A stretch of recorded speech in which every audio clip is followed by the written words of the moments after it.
During the years separating the failure of the Roanoke attempt and the establishment in 1607 of Jamestown Colony, English propagandists worked hard to convince the public that a settlement in America would yield instant and easily exploitable wealth. Even men such as the English geographer Richard Hakluyt were not certain that the Spanish colonization experience could or should be imitated, but hoped nevertheless that the English colonies in the New World would prove to be a source of immediate commercial gain.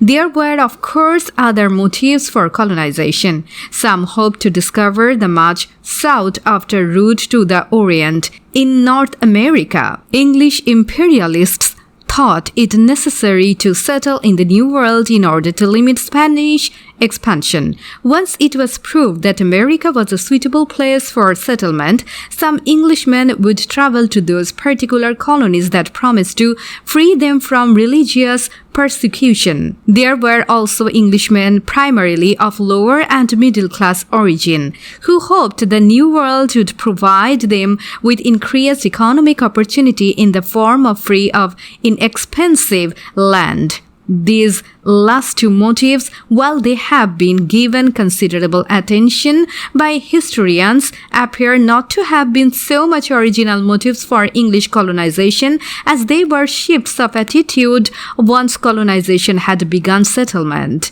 The leaders of the Virginia Company, a joint stock company in charge of Jamestown enterprise, were for the most part wealthy and well-born commercial and military adventurers eager to find new outlets for investment. During the first 2 years of its existence, the Virginia colony under the character of 1607 proved an extraordinarily bad investment. This was principally due to the unwillingness of the early colonizers to do the necessary work of providing for themselves and to the chronic shortage of capital to supply the venture. A new character in 1609 significantly broadbanded membership in the Virginia Company, thereby temporarily increasing the supply of capital at the disposal of its directors, but most of the settlers continued to act as though they expected the Indians to provide for their existence, a notion that the Indians fiercely rejected. As a result, the enterprise still failed to yield and profits, and the number of investors again declined. The Crown issued a third charter in 1612, authorizing the company to institute a lottery to raise more capital for the floundering enterprise. In that same year, John Rolfe harvested the first crop of a high-grade and therefore potentially profitable strain of tobacco. At about the same time, with the arrival of Sir Thomas Dale in the colony as governor in 1611, the settlers gradually began to participate the discipline necessary for their survival, though at an enormous personal cost. Dale carried with him the laws divine, moral, and martial, which were intended to supervise nearly every aspect of the settlers' lives. Each person in Virginia, including women and children, was given a military rank with duties played out in minute detail. Penalties imposed for violating these rules were severe. Those who failed to obey the work regulations were to be forced to lie the neck and heels together all night for the first offense, whipped for the second, and sent to a year's service in English galleys, convict ships for the third. The settlers could hardly protest the harshness of the code, for that might be deemed slander against the company, an offense punishable by service in the galleys or by death.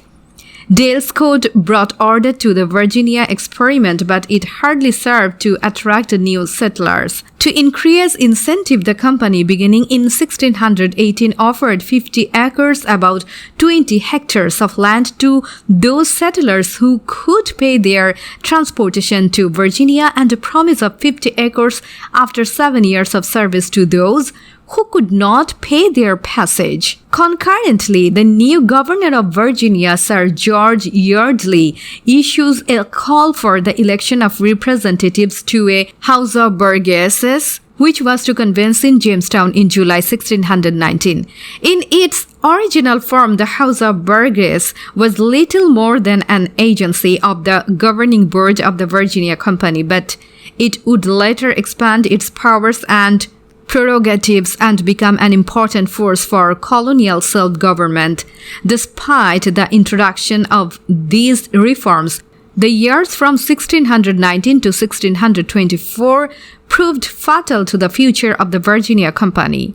Epidemics, constant warfare with the Indians, and international disputes took a heavy toll on the colony. In 1624, the Crown finally revoked the charter of the company and placed the colony under royal control.